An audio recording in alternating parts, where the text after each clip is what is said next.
Frog Prince. Once upon a time, when the world believed in magic spells, fairy godmothers, wizards and witches, giants and dragons, there lived a king who had 5 beautiful daughters. The 5 girls had all been carefully raised by their parents to be kind and good to everyone in the kingdom. Their parents loved them dearly and required each of them to behave as a royal princess, living as the parents had taught them. One day the king excused his youngest daughter from the banquet table after the meal had ended.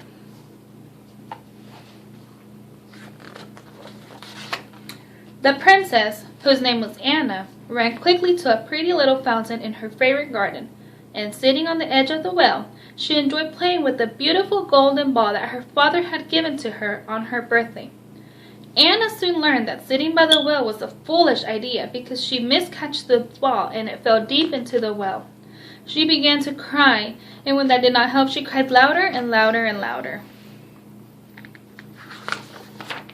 Suddenly, she was surprised to a silence by a croaking voice of a frog asking her, "What ails you, princess? Such sad weeping has brought me from my home deep in the well."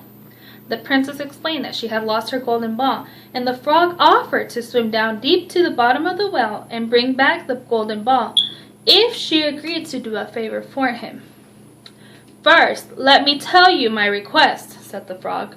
"It is very important that you understand what I am asking you to do." "Anything," cried Anna. "Just bring me back my beautiful golden ball." The frog explained that he wished to be taken into the royal palace, allowed to sit at the banquet table, and eat from the prince's own golden plate. "At bedtime, I wish to sleep on your satin pillow beside your lovely silken hair."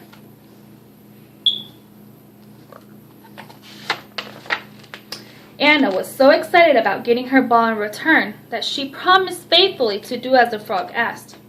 It was very little trouble for the frog to fulfill his part of the bargain, and Anna soon had her golden ball in her hands again.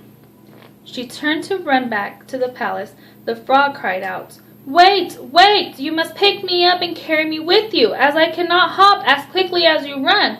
The princess laughed to herself and ran off alone. The next day, as Anna sat at lunch with her parents and her 4 sisters and all the ladies in waiting, something came splash, splash, splash down the hallway to the dining room door. A soft knocking was followed by a voice calling, "Princess, youngest princess, open the door and let me in. Keep your promise to me, youngest princess." Anna turned very red and looked down at her golden plate and said nothing, even though everyone was looking to her for an explanation. The king could see that his daughter was frightened and said, "Anna, my child, why are you so afraid? What promise have you made that you do not want to keep?" Anna began to cry and told him about losing her golden ball and that she had made a promise to the frog. While she was talking, the frog knocked again and said, "Princess, youngest princess, open the door for me. You must keep your promise, so I will then be free. When I found you sad, I made you happy and glad. I know I look ugly, but frogs aren't really that bad." The king said to his daughter, "Listen to the words of the frog. You must keep your promise to him exactly as you said you would."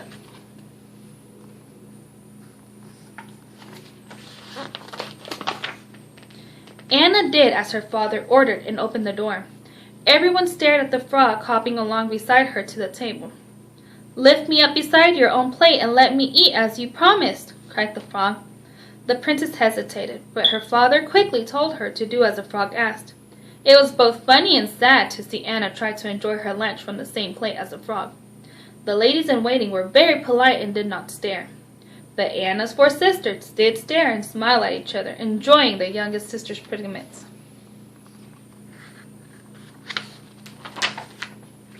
When the meal was over, the frog thanked Anna and said he was satisfied. However, when Anna realized he still wanted to sleep on her pillow, she was so upset and she began to cry.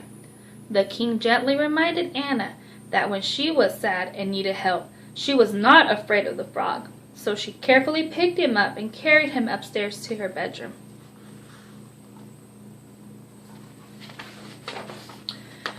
After her lady-in-waiting left the room, Anna climbed into her bed and very carefully put her head down at the very edge of the pillow.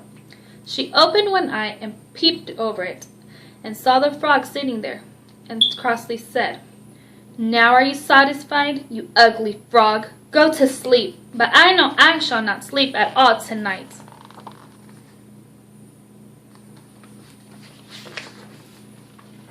When she peeped at the frog again, however, the princess opened both eyes and stared in amazement. There on the frog's green cheeks were 2 big teardrops. "A frog crying?" thought Anna. "My goodness, have I hurt his feelings? And I thought frogs had no feelings at all." She thought of her father's words when she had been ungracious to the frog earlier, and she felt ashamed. She also felt sorry for the frog, and hoping to make him happy again, she leaned over the pillow and gave him a gentle kiss on top of his head. Anna was so tired after all the excitement that she quickly fell fast asleep and awoke to find the sun shining brightly across her bed. She looked to see where the frog was, and there standing beside her was a very handsome prince. He was dressed in very fine clothes and smiling at her. "Anna, your little green friend has gone," said the prince. "I will send you your lady-in-waiting to you, and as soon as we're together with your mother and father, I will explain everything to you."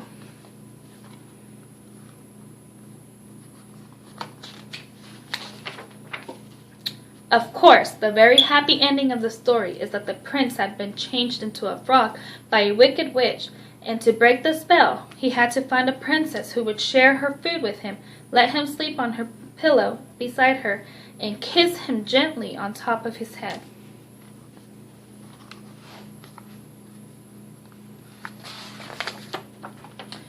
How fortunate was it for the handsome prince that the beautiful Princess Anna dropped her favorite ball into the fountain where he was living under the dreadful spell.